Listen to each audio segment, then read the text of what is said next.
Hey everyone, what's going on? Christopher, the video game historian here, coming back from a shorter than anticipated hiatus from the holidays. With everything currently going on in my own personal life, I thought I was going to be out of making content indefinitely, at least until March anyway. Nothing bad, just had a lot of other stuff to focus on with work and such, but that's all being wrapped up now. Anyway, welcome to another video of the real history of Battlefield, and with this video I am taking a look at the weapon, or weapons, that seem to have been an inspiration for the AC-42 assault rifle in Battlefield 2042. According to in-game lore, the AC-42 was produced by the Russians as a next-generation rifle for their military, utilizing a bullpup design.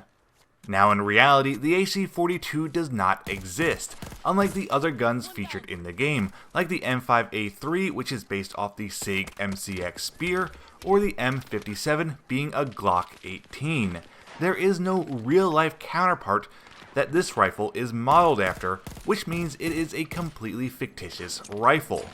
However, it does seem that there were at least two different rifles that influenced the weapon's design: the IWI Tavor and the TAL's F90 MBR. Now, the AC-42 seems to be modeled off the F90 MBR for the buttstock, magazine well, and charging handle placement, along with the trigger style, while it takes inspiration from the Tavor in terms of the grip, the style of trigger guard, and the front half of the rifle overall. Now, in terms of the Tavor family, it has its origins in the early to mid-1990s when the Israeli military industries under Zalman Shebs began working on a rifle that would be more suitable for close quarters combat and mechanized infantry roles, and would be more reliable, durable, and easier to maintain than the current M4 carbine.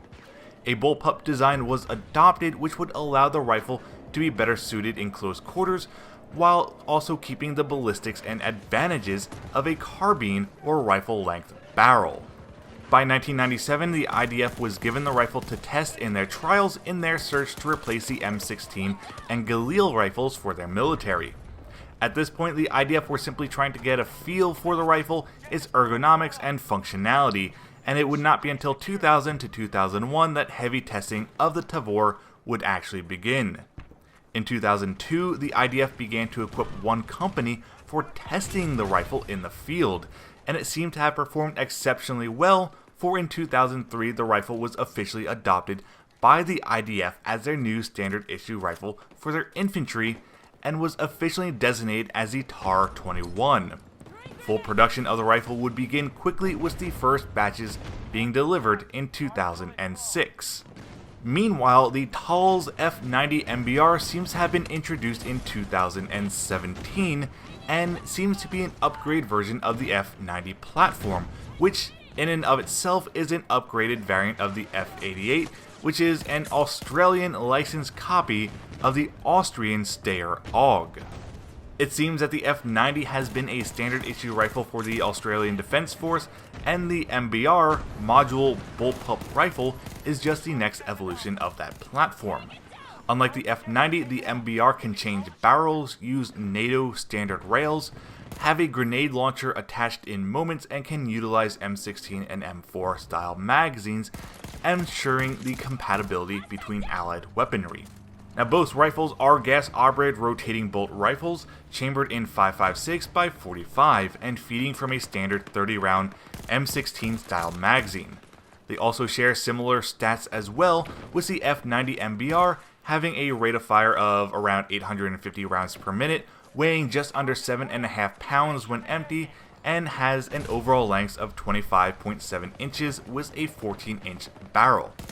Meanwhile, the Tavor has a rate of fire of around 800 rounds per minute, weighs just over 7 pounds empty, and has an overall length of 28.35 inches with an 18-inch barrel. Currently, the F90 MBR seems to be becoming the new standard issue rifle for the Australian Defence Force, replacing their F90 rifles, while the Tavor has been the standard issue rifle for the Israeli Defence Force since the early 2000s, and has been since adopted by militaries and police forces all over the world, and even being produced for the civilian market. Meanwhile, I am unsure if there are any other countries looking to adopt the F90 or the F90 MBR for their rosters, or if there are any plans to bring the rifle to the civilian US market. And that's really all I have on these two rifles. I know they are not the exact rifles that the AC-42 is based off of, but they do share a lot of similarities with it. If you think the AC-42 is based off of any other rifles, please let me know in the comments below, along with your thoughts on the rifle in-game. With that, I hope you enjoyed this video, and if so, please leave a like and subscribe to my channel if you haven't already. Until next time, I'll see you all on the battlefield.